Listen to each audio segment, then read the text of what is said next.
Fatigué, hein? Air Jordanie. Ouais, Air Jordanie. Et non, je suis pas une statue. Toi, tu dois reprendre ton travail, et plus jamais t'arrêtes de travailler. On s'est pas les couilles, on est encore perdu, on connaît l'histoire. Celui qui a fait ce plat-là, c'est celui qui a gagné, c'est celui qui gagne un Top Chef.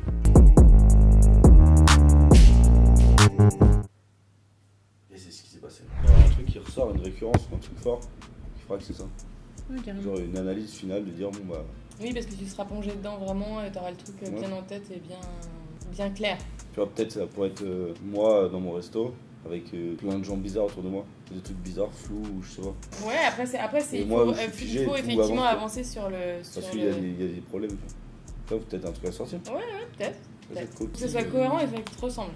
Ouais. Et que tu sois à l'aise avec ça. De ouf. Parce Et en que même c'est temps, toi qui vas soit le défendre bankable. après. Soit Donc, bon, on finit là jusqu'à samedi, tout ce qu'on a dit là, les recettes, les recettes manquantes et toutes les petites photos que je vais mettre dans mon livre. Ouais.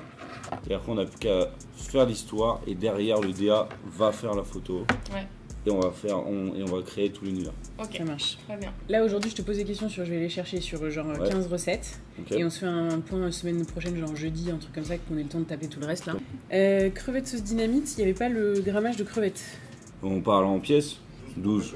12 12 queues de crevettes crues décortiquées. C'est cool les tips, non? Ouais, c'est cool. Ouais. Alors on verra dans la maquette comment les mettre, tu vois, soit on les met tout d'un bloc, soit on les dissémine, à voir comment ça, suivant la maquette, tu vois. La vinaigrette, moutarde. Après si c'est au... Tu vois, genre en mode, genre selon ce que vous aimez, on le met aussi, hein, c'était juste pour préciser. Ouais. Mais ouais, je pense que c'est un peu ça, mais bon. Qui pèse une vinaigrette? C'était juste s'il y a genre, si t'as gros, une recette spécifique de la vinaigrette, on précise, sinon on met genre... mettez ça à votre envie sur la vinaigrette, tu vois. Ça se met PM encore ou pas? On met pas dans les livres. C'est vrai? Non, on peut pas. Quoi? On met genre à votre envie, salé, tu vois, selon Putain. votre goût. Bah, moi je mets PM. Les gens ils vont être quoi? Tu peux pas mettre PM dans un livre. Ici on leur met. PM ça veut dire ça. San ça veut dire sale. San ça veut dire monsieur. Tout le monde sait que ça veut dire san. Ça veut dire san. Oui, je vois ce que ça veut dire. PM ça veut dire pour mémoire. T'as des gens qui vont acheter le livre et vont se dire mais qu'est-ce que je fais là?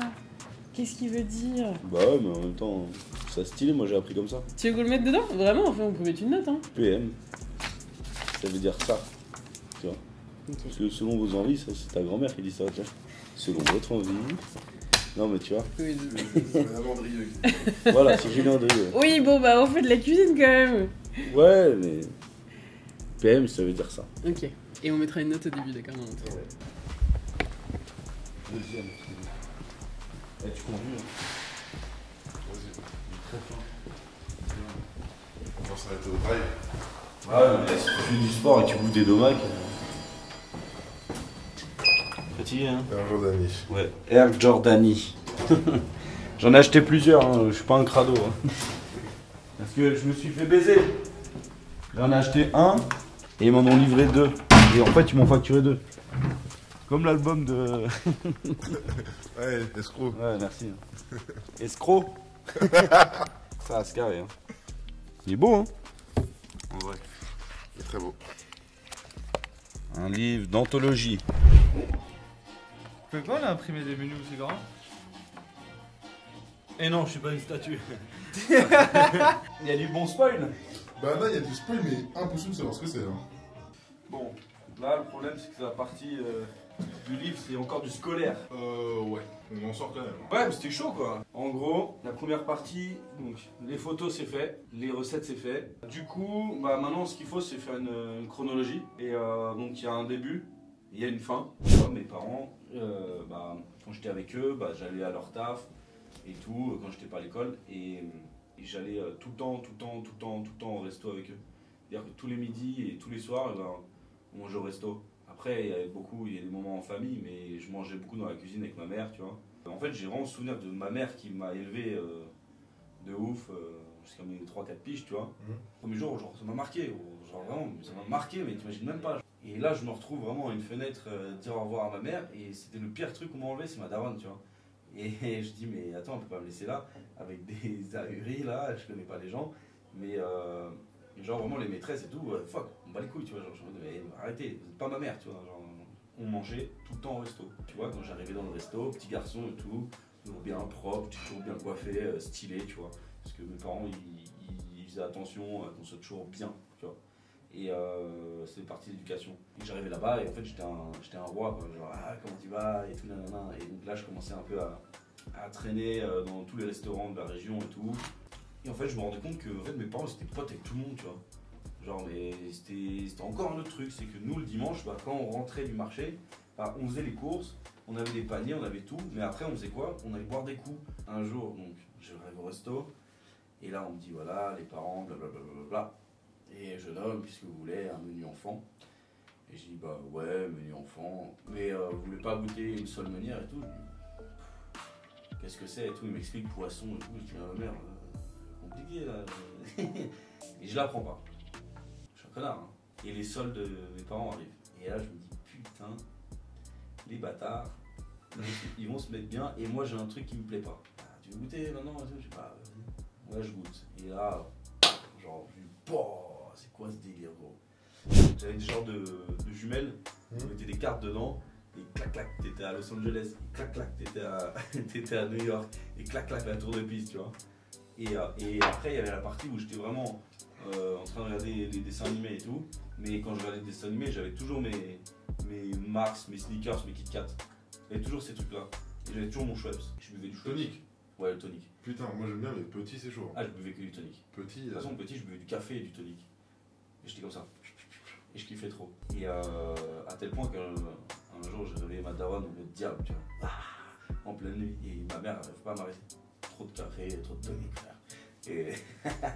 Et après, du côté de ma grand-mère, c'était plus dans la rigolade, dans le sens Halloween, on décorait toute la maison, tu vois. Pâques, on foutait des chocolats partout. Et j'avais surtout carte blanche pour foutre le bordel dans la cuisine, tu vois. On m'expliquait que le travail c'était l'école, et l'école c'est un problème. Parce que je n'aimais pas, parce que j'étais dans un lieu que j'aimais pas, ça sentait pas bon, il y avait des odeurs que j'aimais pas, ça sonnait, on me disait hey, hop, tu tiens la main à lui, tu descends l'escalier avec lui, faut que tu fasses ça, ça sonne, tu vas écouter quelqu'un qui te parle dans un, faut que tu apprennes à lire et à écrire, si tu sais pas lire comme les autres, t'as du retard, tout le monde sous ta gueule, et au final t'es qu'une merde. Et si t'as le malheur de te dire la fille elle est cool, et bah tu te rends compte que bah, la fille elle t'aime pas. En fait tu comprends la vie. Tu vois. Ouais. Et tes potes au moins ils sont toujours là. Ça bouge pas. J'étais avec mes potes, enfin avec mes potes et tout le monde à l'école. Et là on fait le concours de piscine. Et C'est quoi le concours de piscine? je sais pas, il y avait plusieurs classes. Et on devait tous nager, faire un truc. Et voilà le truc le plus rabaissant du monde. T'es en moule bite, toi, en slip, avec ton bonnet. Tu te cailles le cul, tout le monde a fait son épreuve. Tu sais, dans le grand bassin qui pue chlore, genre qui dégoûte, tu vois. Et là, on vous dit tout le monde assis là, en tailleur, en slip, sur un carrelage mouillé, avec des résonances partout. Ok, on va annoncer les gagnants et tout. Et là, le grand gagnant, le mec il dit, le gagnant, Xavier. Et là, je suis quoi? Et là, je commence à faire ça. Faut me lever, tu vois, pour prendre la coupe. Xavier, non. Et c'était pas moi. Là, je fais comme ça, je dis, putain. Mais en vrai, personne m'a trop vu, mais j'ai fait, mais putain, mais vraiment toute ma vie, là, j'arriverai jamais ou quoi? Ça cassait les couilles. Je veux arrêter l'école. Ça me fait mal au cœur de quitter les potes, les meufs, tout. Mais je me dis, j'ai plus le temps. Il faut que j'aille dans une école et que je fasse un métier parce que là ça va pas. Et du coup je me mets à fond pour rentrer dans une école de cuisine. Là je dis waouh trop stylé. Je fais une journée, je dis à ma mère je veux travailler là. Je signe mon contrat, clac apprentissage, j'arrive à l'école. Et à l'école tu vois c'est chaud parce que je me retrouve encore dans un milieu où ça va pas. Et là je peux pas lâcher, je peux pas abandonner parce que mes parents ils payent tu vois. Ils payent. Et moi je n'ai pas le choix parce que sinon je suis dans la merde. Et là je suis au boulot et là j'apprends vraiment tu vois. Et là c'est vraiment aller au travail que j'apprends énormément. J'apprends tout. Je commence par faire des frites. Et je me rappelle, dans le sous-sol, je fais des frites comme ça. Pas de musique, hein, mais une odeur de pommes de terre, des gestes mécaniques, mais aussi une transformation, une production. Et je me revois, je me regarde, je me vois en attendant que l'eau se remplit ou que la machine épluche les pommes de terre. Ça faisait du bruit, c'était un truc, c'était marrant. Je disais, waouh, là je suis bien. Et là, je suis bien de ouf. Hein. Et là, je vais chez Gaston Le Nôtre. Donc, chez Le Nôtre.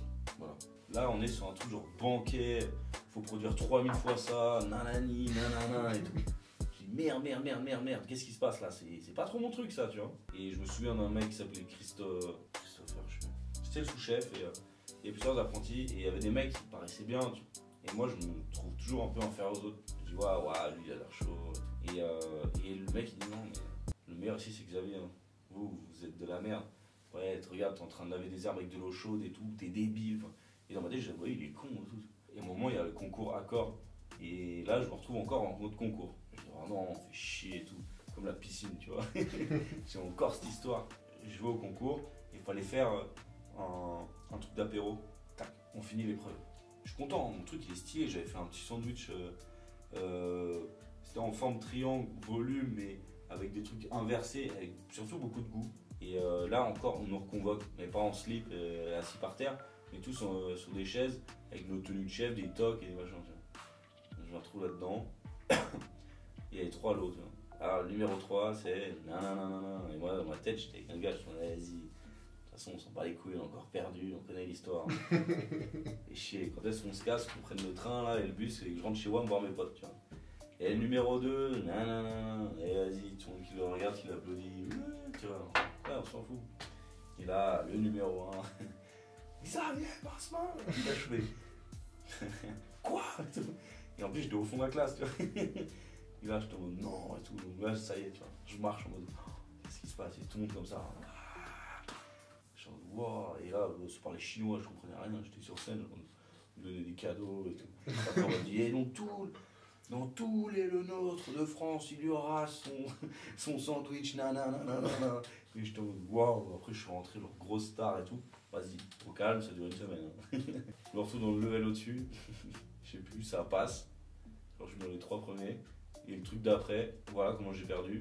Il n'y avait pas que de la cuisine, il y avait aussi de la pratique, il y avait aussi de la connaissance de la culture générale. Ah. Eh bah salut. Et un jour, je suis aux garnitures. Et là, il y a Simone Zanoni, genre c'était le chef du gastro de Gordon Ramsay, que tu pouvais pas l'approcher. Genre vraiment, le mec à l'époque, il avait les cheveux courts, moustache. Et un jour, il fait c'est quoi ça? C'est quoi ça, ces légumes là? C'est un italien. C'est quoi ces légumes et tout? Je dis, chef, c'est mes légumes de saison qui vont avec l'agneau et tout. Mais putain, tu les as pris au gastro ou quoi?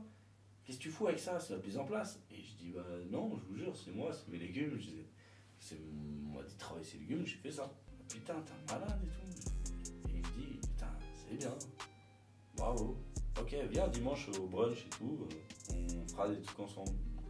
Dimanche, avec il y a des mecs du gastro qui aident à faire le brunch et tout. Mais moi, tu vois, je suis dedans, je comprends rien. Et je fais mon truc et je commence à faire des recettes avec lui. Il dit, ouais, c'est bien. Il dit, au fait, les gars, là, Xavier, mardi, il est avec nous, il est plus à la brasse. Terminé. Et je me disais, mais moi, je suis au garde-manger. Mais moi, mon but, c'est d'être sous-chef. Très vite. Je veux être sous-chef. Je traîne pas. C'est pas une question d'argent. C'est que mon rêve, c'est d'être là. Et bah, je vais être là un jour. Et là, je suis au garde-manger et tout ça. Et le destin. Donc, tu vois, tout se passe bien, j'apprends. J'apprends tout, je vois tout.